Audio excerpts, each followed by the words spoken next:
बाळा तुझं नाव सांग. कार्तिकी. आता ते काका कसे ओळखतात बघ आता.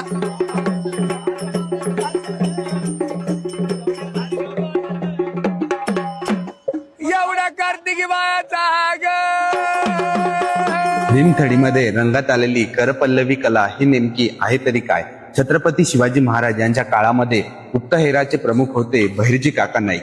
यांच्यामध्ये जे काम करणारे लोक कार्यरत होते ते 12 बलुतेदार होते. त्या 12 बलुतेदारामध्ये जो गोंधळी समाज होता तो शत्रूच्या गोठ्यामध्ये जाऊन माहिती ही गोळा करायचा आणि गोंधळ चालू असताना सांकेतिक भाषेमध्ये म्हणजेच हातातील खुणा खाना करून ती माहिती ही बहिर्जी काका नाईक यांच्यापर्यंत पोहोचवायची. याची शंका ही कोणाला होणार नाही याची ते काळजी घ्यायचे. हीच आहे छत्रपती शिवाजी महाराज यांच्या काळातील करपल्लवी ही कला. तुमचं नाव? मयुरी आणि अक्षय.